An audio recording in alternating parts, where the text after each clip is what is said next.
नमस्कार, आप देख रहे हैं समृद्धि न्यूज़ चैनल और मैं हूं सुख तिवारी। इस वक्त अभी हम मसाढ़ पंचायत में हैं और हम आपको बताना चाहेंगे कि मसाढ़ पंचायत उद्वंत नगर के अंतर्गत आता है। उद्वंत नगर प्रखंड है और मसाढ़ पंचायत आदर्श ग्राम मसाढ़ पंचायत कहा जाता है। काफ़ी बुद्धिजीवी लोग हैं, अच्छे लोग हैं और निश्चित तौर से कहीं ना कहीं अच्छे सोच विचारधारा के इंसान यहाँ रहते हैं। तो मैं आपको जो चर्चा पंचायती चुनाव की यदि हम करें तो पंचायती चुनाव में हमारे बीच हैं राकेश सिंह जी। इनकी पत्नी प्रिया सिंह यहाँ पे मुखिया बनी है, यहाँ की नवनिर्वाचित मुखिया है।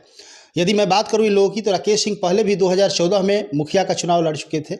2016 में इन्होंने पैक्स अध्यक्ष का भी 2016 में शायद आपने पैक्स अध्यक्ष का चुनाव 2014 में पैक्स का चुनाव लड़े थे। 2014 अच्छा 2016 में आपने 2016 में हम मुखिया का चुनाव खुद लड़े थे। तो 2014 में ये पैक्स का चुनाव लड़े थे और 2016 में इन्होंने मुखिया का चुनाव। लेकिन दोनों समय जो भी रही हो हालात, यहाँ चूंकि कर्म में जो लिखा होता है, भाग्य में जो लिखा होता है वही होता है। इनकी पत्नी को ताज लिखा हुआ था और जैसे ही इन्होंने 2019 में अपनी पत्नी को पैक्स अध्यक्ष का चुनाव लड़ाया, इनकी पत्नी को वहाँ के लोगों ने सपोर्ट किया और पैक्स अध्यक्ष बना दिया। अभी मैं आपको बता दूं कि पंचायती चुनाव में मुखिया के लिए लोग ज़बरदस्त तरीके से लड़ाई में थे और इनकी पत्नी यहाँ की मुखिया बन गई, मसाढ़ पंचायत की मुखिया बन गई। तो निश्चित तौर से यहाँ की आम जनता कही जाए या फिर इन लोगों का व्यवहार कही जाए, लोगों ने देखना परखना स्टार्ट किया और इनके कुशल व्यवहार से, इनकी ईमानदारी से, इनकी कर्मठता से लोग प्रभावित हुए और जब समय आया इनको अपने पंचायत का मुखिया बना दिया। तो हमारे बीच राकेश सिंह जी हैं, एक अच्छे प्रतिनिधित्वकर्ता के रूप में उभर के सामने आए हैं और मसाढ़ पंचायत के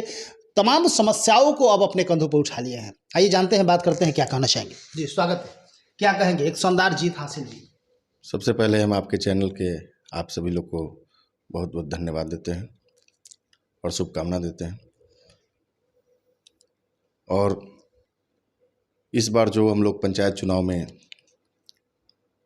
हम लोग की जो जीत हुई है उसके लिए हम अपने पंचायत के सभी लोगों को तहे दिल से धन्यवाद, आभार प्रकट करते हैं और उनको ये उम्मीद देते हैं कि जिस चीज़ के लिए उन्होंने हमें ये जिम्मेवारी सौंपी है उस पर निश्चित ही खरा उतरूँगा और सभी लोगों के, हर वर्ग के लोगों के साथ मिलकर जुलकर काम करूँगा। अच्छा सिंह साहब, ज़बरदस्त शानदार जीत है, श्रेय किसको देना चाहेंगे? श्रेय तो हमारी जनता को ही जाती है, इसलिए कि जनता ने ही हमको उस लायक समझा और हमारे गांव के सभी युवाओं को, जो खासकर हमारे साथ कंधे से कंधे मिला के हर कदम चलें। और आज सबसे बड़ी बात यह है कि युवाओं की जीत हुई है और बुजुर्गों का आशीर्वाद साथ में था। कैसा रहा ये सफ़र? था एक ज़बरदस्त तरीके का सफ़र था और लड़ाई कही जा सकती है, चूँकि ये जो पंचायती राज का चुनाव होता है काफ़ी टफ होता है, ये विधानसभा और लोकसभा से भी टफ होता है, तो कठिनाइयाँ बाधाएँ तो बहुत आई होगी, क्या करना चाहिए? कठिनाइयाँ पिछले 2016 में भी मैं चुनाव लड़ा था, इसमें बहुत कम वोटों से, मात्र 29 वोट से हम चुनाव हारे थे। इसलिए लोगों को उम्मीद था कि इस बार ये ज़रूर जीतेंगे और हमारे साथ लोग खुल कर आएँ गांव के, और जिस तरह से गांव के लोग आए हैं उनके साथ भी मैं खुलकर खड़ा हूं और उनके हर, अपने गांव के पंचायत के हर समस्या का समाधान करूंगा। टोटल कितने वोट से आप लीड हुए हैं? 395 वोट से। 395, तो निश्चित तौर से एक शानदार जीत कही जा सकती है, चूँकि 395 वोटों से जहां 5-10 वोट 100 वोट का अंतर आ रहा था लोगों का और सब पंचायतों में, यहाँ 395 अपने आप में एक मायने रखता है। तो कहीं ना कहीं एक कुशल व्यवहार, कहीं ना कहीं एक ईमानदारी, कहीं ना कहीं इनकी कर्मठता रंग लाई है। और किसी ने सही कहा है कि करत करत अभ्यास कर, जड़मती होत सुजान, रसरी आवत जात पे शिल्पे प्रतिशान। यदि लगातार आप प्रयासरत रहिएगा तो सफलता निश्चित तौर से आपकी कदम चूमेगी, लेकिन सफलता तभी आपके पास आती है जब आपके अंदर ईमानदारी हो, कर्मठता हो, कुशल व्यवहार हो और नेतृत्वकर्ता के रूप में आप, लोगों को लगे कि नहीं एक कुशल नेतृत्वकर्ता बन के समाज में आ सकते हैं और हमारे पंचायत का, समाज का विकास कर सकते हैं। राकेश जी, जानना चाहेंगे, चूंकि निश्चित तौर से यहाँ की आम जनता ने आपको, आपकी पत्नी को मुखिया बना दिया और एक ज़बरदस्त जवाबदेही और जिम्मेदारी आपके कंधों पर डाल दिया।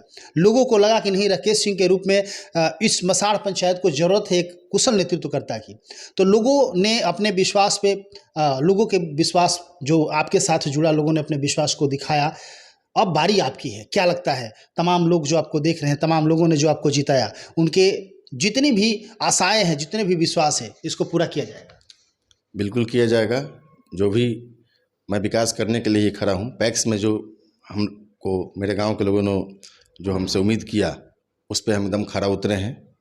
हर किसान के समस्या का समाधान होता है कृषि से संबंधित कोई भी उन लोगों को समस्या नहीं है। और मुखिया में आप लोग के आशीर्वाद से, गांव के सहयोग से अगर आज जीत हुई है तो उस पर एकदम लोगों के उम्मीद पे खरा उतरूँगा। गांव के लोगों को कभी दुखी नहीं होने दूंगा कि जिसको उन्होंने चुना वो काम नहीं किया। मैं ऐसा काम करके दिखाऊंगा जो पिछले 20 वर्षों में नहीं हुआ। एक ही परिवार के 20 साल से मुखिया थे, कभी पति कभी पत्नी, लेकिन शुरू में जो काम किए बाद में उनका काम में भी कुछ ये हुआ। जो ज़्यादा दिन रह जाते हैं थोड़ा उनको भी हो जाता है कि, लेकिन गांव के लोगों ने हर तरफ बदलाव का लहर था और बदलाव हुआ। और इस बदलाव के सबसे मुख्य कारण है गांव के हमारे युवा, जो हमारे सब साथी हैं, और बुजुर्ग लोग का आशीर्वाद था। और गांव के लोगों से एकदम से मतलब विश्वास दिलाता हूं अपने पंचायत के लोगों को कि उनका एजेंडा हम लोग ने जो कहा उस पर खरा उतरूंगा। सारे काम गांव के जो भी लोग के हैं, हर समस्या का समाधान हमारे पास होगा, किसी से भेदभाव नहीं होगा। अभी शुरुआती में आपने क्या सोचा है कि अब चूंकि आप मुखिया बन चुके हैं, आपकी पत्नी मुखिया बन गई है, आपने बहुत सारे मुद्दे और एजेंडे को लेकर चुनावी मैदान में आए हुए थे, अभी आपने क्या सोचा है कि सबसे पहले आपको क्या करना है? आप कुछ गोल सेटिंग किए होंगे, कुछ बनाए होंगे। सबसे पहले तो बहुत से ऐसे ज़रूरतमंद लोग हैं जो आज तक उन्हें प्रधानमंत्री आवास का लाभ नहीं मिला, और बहुत सारी ऐसी महत्वपूर्ण सड़कें हैं जो किसी धार्मिक स्थल से जुड़ी हैं, वहाँ तक जाने के लिए आज भी लोगों को, हमारे गांव की माताओं बहनों को आज भी बहुत परेशानी होती है। तो वैसे वैसे बहुत जगह हैं। और हमारे गांव के जो स्वास्थ्य केंद्र है, सबसे बड़ा समस्या स्वास्थ्य केंद्र है। वहाँ जब भी जाइएगा, पिछले 20 वर्षों से हम भी देख रहे हैं, ताला ही लटका रहता है। आज भी जाइएगा तो आज भी ताला ही लटका है। इसको हमको सुधारना है। और शिक्षा से संबंधित जो भी है, शिक्षा पे विशेष करके मेरा ये रहेगा कि हमारे गांव के जो बच्चे हैं, अच्छे से जब तक पढ़ाई नहीं होगा उन लोगों का, तब तक वो आगे कैसे जाएंगे, आगे बढ़ेंगे कैसे। बहुत सुंदर, बहुत ही अच्छा लगा। आप देख रहे थे राकेश सिंह जी से हमारी बात हो रही थी। इनकी पत्नी प्रिया सिंह मसाड़ पंचायत की नवनिर्वाचित मुखिया है, और तमाम लोग मसाड़ पंचायत की तमाम आम जनता, और सबसे बड़ा श्रेय देना चाह रहे हैं युवाओं को, क्योंकि तमाम युवा, और मैं पहले भी कहा करता था कि युवा ही देश के भविष्य होते हैं। युवा जो चाहते हैं वो होते हैं, लेकिन युवाओं को आगे बढ़ना होगा, युवाओं को समझना होगा कि बदलाव जरूरी है। तो बदलाव करना भी है तो किस टाइप के लोगों का बदलाव करना है, कौन आए जो कि हमारे पंचायत को या हमारे विधानसभा को या हमारे लोकसभा को सुरक्षित कर सके, अच्छा कर सके, डेवलप कर सके और उसका विकास हो सके। तो इस तरह तमाम मसाड़ पंचायत की युवाओं ने, मसाड़ गांव के युवाओं ने इनके साथ तत्परतापूर्वक लगे, कदम से कदम मिला के, और इनकी पत्नी प्रिया सिंह को जीत दिलाई है। और इन्होंने कहा कि मेरा मुद्दा अभी भी मुझे याद है, और हमारे मुद्दे में जो विभिन्न सड़कें जो बाधित है, जो बिगड़ी टूटी फूटी है, जो नहीं बना है, उसको ठीक करना है। बहुत सारे मंदिर वगैरह की बात कर रहे थे जिसको बनाना है। और शिक्षा पे, जैसे कि इन्होंने बताया कि शिक्षा पे मुझे खासतौर पे फोकस करना है, क्योंकि शिक्षित होना बहुत ज़रूरी है। और हमारे पंचायत की जो स्थिति है, शिक्षा का काफ़ी अभाव है, उस सारी चीज़ों को ठीक करना है। कैसे ठीक होगा उस पर हमको काम करना है, और तमाम पंचायत के विकास में लगे रहना है। तमाम लोग जो आपको देख रहे हैं, आपके पंचायत के लोग हैं, और भी बहुत सारे लोग हैं, इन लोगों को आप क्या मैसेज देना चाहेंगे, क्या कहना चाहेंगे? सभी लोगों से मुझे यही कहना है कि चुनाव जो भी है, बहुत से प्रत्याशी गांव में चुनाव लड़े, और सबसे संबंध अच्छा है मेरा, और एक ही आदमी कोई ना कोई जीतेगा। इसलिए हमारे गांव में हमेशा से हम सबसे लोगों से ये करते थे कि शांति में कायम रखना है, और ख़ास करके हमारे गांव के युवाओं से हार या जीत जो भी हो, अति उत्साहित नहीं होना है, और गांव के विकास के लिए काम करना है, जो सबसे बेहद ज़रूरी है। जी, बहुत सुंदर। इसी तरह आप देखते रहिए, लगातार मसाड़ पंचायत की तमाम विकास की खबरों को आप तक दिखाते रहेंगे। देखते रहिए समृद्धि न्यूज़ चैनल।